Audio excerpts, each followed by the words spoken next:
ये video Trudeau पर है। एक ऐसा शख्स जो हमारी रियासत समेत हर उस रियासत के लिए मिसाल है कि जहां जात कभी मुल्क से बड़ी नहीं होती। सबसे पहले पाकिस्तान पर नारा लगाया सबसे पहले कनाडा का प्राइम मिनिस्टर ट्रूडो ने। ये वीडियो एंड तक देखिएगा, आप हैरान होंगे कि एक शख्स कितना कीमती हो सकता है मुल्क के लिए, और नस्लें उसे याद रखती हैं। जाना तो सबने कब्र में है, अगर वो अपनी जात को पीछे कर दे, मुल्क को आगे कर दे।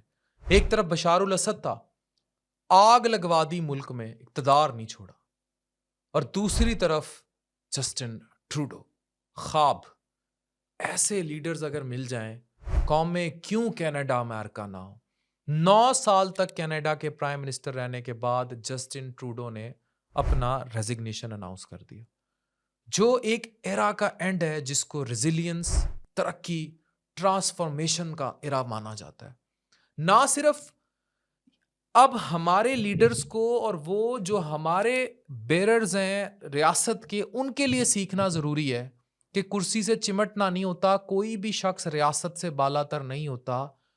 इस रेजिग्नेशन स्पीच जो इन्होंने की वो भी बहुत बड़ा सबक है।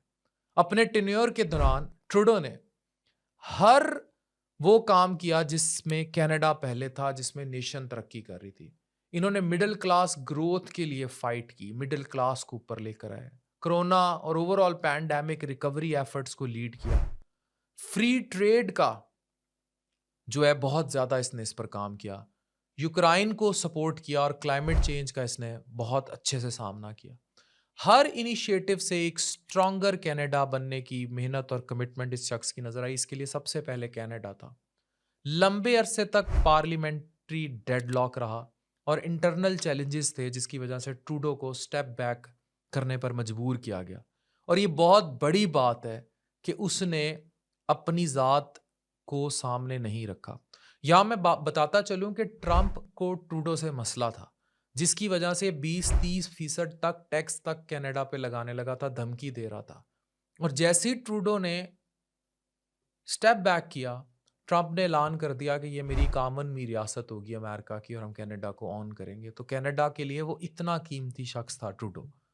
इन्होंने अपनी स्पीच में कहा कि मैं एक लिबरल पार्टी के नए लीडर की सिलेक्शन का फुल मौका देने को तैयार हूं, और ताकि अक्टूबर में आने वाले जनरल इलेक्शंस में लोगों को मुझसे बेहतर चॉइस मिल सके। मतलब अपनी पार्टी में ही इसने हर किस्म के इशू को कट डाउन कर दिया।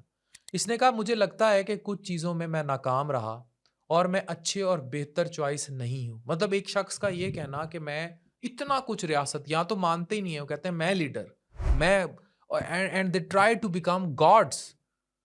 ये इंडो पाकिस्तान में हर जगह सियासत का ये हालात है। इवन मिडल ईस्ट जो तबाह हुआ है वहाँ डिक्टेटरशिप है। ये अमेरिका के जूते चाटने वाला सऊदी अरब, उसकी बहुत बड़ी रीज़न जो है वो यही है कि वहाँ रॉयल ख़ानदान की किसी तरीके हुकूमत ना पलटी जाए। This is the only reason. और ये जितना मिडल ईस्ट तबाह हुआ है ये इसीलिए तबाह हुआ है कि वहाँ शख्सियात और ख़ानदान जो थे, आमरीत जो थी, वो किसी तरीके अपना इक़्तिदार नहीं गिरना चाहती थी और उन्होंने उड़ा के रख दिए, तबाह करवा दिए। इराक, शाम सब बर्बाद हो गया। Reason is all this. वो कहते हैं कि मैं अंदरूनी बैटल्स नहीं लड़ सकता। इस वक्त मेरे मुल्क को अच्छे लीडर्स की ज़रूरत है और मैं अपने मुल्क की बेहतरी के लिए पीछे हटना चाहता हूँ। ट्रूडो की लेगेसी में हमें याद दिलाती है कि लीडरशिप सिर्फ पावर होल्ड करने के बारे में नहीं होती, बल्कि ओलंपिक्स की तरह कब टॉर्च आगे देनी है उसके बारे में होती है। मार सबने जाना है। अगर आग लग रही हो और एक तीली के पीछे हो जाने से आग रुक सकती हो, तो उस तीली को पीछे हो जाना चाहिए। लोगों की भलाई के बारे में सोचना है, रियासत की भलाई के बारे में सोचना है, ये जरूरी है। तो I salute you Justin Trudeau. और आप एक टीचर हैं रियासत संभालने वालों के लिए, कि अगर रियासत संभालनी है तो सीखना कैसे, रेजिलियंस, ग्रोथ, परसिस्टेंस के साथ अपने मुल्क से मोहब्बत करके सबसे पहले, फिर मुल्क, जमहूर, रियासत होती है, शख्सियात उसके बाद आती हैं। कोई भी शख्सियत, कोई भी फर्द वाहिद कभी भी कौम, रियासत, नेशन से बड़ा नहीं हो सकता। सबसे पहले Canada, that is Justin Trudeau. सबसे पहले Pakistan, we have to learn from Justin Trudeau. Doctor Afan Qaiser, signing of.